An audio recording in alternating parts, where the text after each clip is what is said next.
Making content around video games on YouTube has to be some of the most fun you can have on the platform, but getting discovered, maybe not so much. It's not going to be as easy as hitting record on your next Minecraft building session or wiping the floor with everybody in Fortnite. So the purpose of this video is to help you get discovered on YouTube playing games in 2020. But even if you don't have a gaming channel, don't fret, because a lot of this advice, I think, can be applied to several different genres of video on YouTube. So stick around. vidIQ. vidIQ. vidIQ.com. Let's first discuss the types of gaming content getting discovered in gaming in 2020. In order to figure that out, we have to ask ourselves, well, what is YouTube? Ultimately, YouTube is a search engine. Now, that may seem obvious, but have you ever made a video titled Bob Plays Minecraft Episode 12? That's what I'm talking about. Nobody is going to search for the words Bob Plays Minecraft Episode 12. And the next thing we have to ask ourselves is, well, what are we doing with search engines? And the answer is answering questions. Whenever we think of something we need to know, we type it in onto YouTube and try and find a video that's going to answer that question or cover that need. Perhaps it's just to find something funny to get you through your lunch break. With that in mind, the types of content that I want you to be focused on when trying to get discovered in gaming on YouTube would be tips and tricks, reviews, tutorials, cover a glitch that you found in a game or an Easter egg that you found. Maybe nobody else has found it. The next time the game you're playing has some DLC that drops, pick it up right away, review it, and let people know if they should spend their money on it. Maybe you bought it and it was a terrible mistake, but that's a great video right there. Hey everyone, sorry Dan for gate crashing your video, but I have a burning question that I want to ask the gaming community here. Zelda Breath of the Wild on a Switch. I just don't get it. It is absolute shit.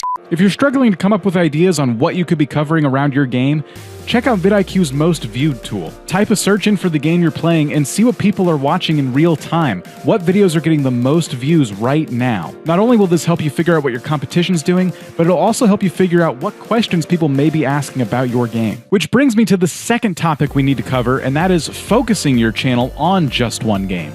The best thing you can do for your channel is become an authority on the game you're playing. If you like to play Call of Duty, then you need to be making Call of Duty videos so YouTube views you as the Call of Duty authority. The more videos you make on one game, the more data YouTube has to focus on when it's trying to figure out what videos to recommend to people when they type in Call of Duty. First of all, it is the most boring Zelda game I've ever played, randomly wandering around a huge area when you have no idea where to go, and then all of a sudden hitting one enemy that kills you in one shot. That really does bug me. Now, for a lot of gaming channels, that's a huge ask. Hey, one game per channel, that's it.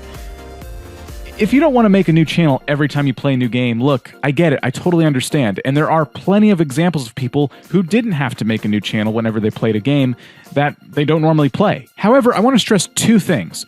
For one, play a game through and through. Make sure that game is the primary game on your channel, at least for a time. And secondly, when you do finally pivot, be sure that the next game you're playing is at least similar to what you were playing before. If you're a Minecraft channel, it'd probably be best if you played another survival building crafting game. If you're a Call of Duty channel, it'd be best if you played another first-person shooter. These changes will help you keep your current audience from going and finding somebody else because they already like games similar to the one you're playing. Item management. Why does everything I use break? And look at this! Look at how much food I've got! Why do I need to freaking cook everything? If you're playing a game that's relatively popular and you're just having some trouble coming up with ideas, maybe check out the competitors tool. Type in specific channels and see how other people are covering the games that you're covering. Based on how your competitors' videos are doing, you're probably going to get some good insights into what you should be doing next. The next thing we need to address is upload frequency. It is tempting, especially in gaming, to record hours on end of content and break it up into several videos so you have something every single day. And I understand that temptation. However, don't do that. Since we already have you thinking about making tutorials and reviews, those videos are going to take time, and I would highly recommend spending that time crafting each video to perfection. Make sure your thumbnail's nice, make sure your titles are researched and your tags and your description. Do the work because that's going to pay off. Every new video that you post is going to be a new opportunity for somebody new to discover you. So make sure every video is helpful to that end. If you would like to play a game through, make a long-term Let's Play series, that's okay, but I want you to do that knowing that what you're doing is helping your current audience stay engaged, which there's nothing wrong with doing that, but it does take time away from crafting those more discoverable, searchable videos. Don't get me wrong, I love Zelda. I've been playing the Zelda games for 30 years. I've even got all of the toys. I've told you to stick to one game. Do tutorials, do reviews, and try not to upload Let's Plays every day. But how do we expand and how do we discover different types of content we can make to not only keep our audience engaged, but keep us engaged with the game as well? And that's where the community comes in around a game. When covering games on YouTube, try and immerse yourself in the community around it. If the game has a modding community, that's great. You can make a video that just kind of showcases different mods every week. If it's a building game like Minecraft, try and find servers that feature amazing builds, tour them, show people new things they've never seen before. You'll find once you're discovering different communities within a game that people are creating challenges and playing the game in ways that no one ever imagined. Try to do one of those challenges on your channel. Or better yet, come up with a way to play your game that no one's thought of before and you make the challenge for someone else to do. You know what? Maybe that's where I'm going wrong. Maybe I should just go back to the classics. And I do. Because that is one of the best games I've ever played, and I come back to it every single decade. And that's my recommendation for gaming.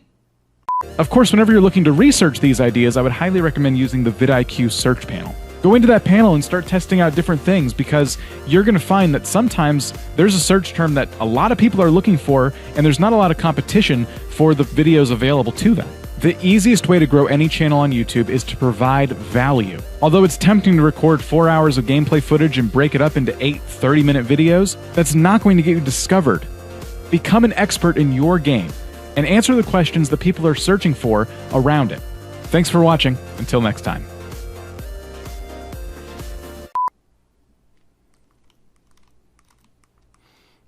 Should I do a live stream walkthrough?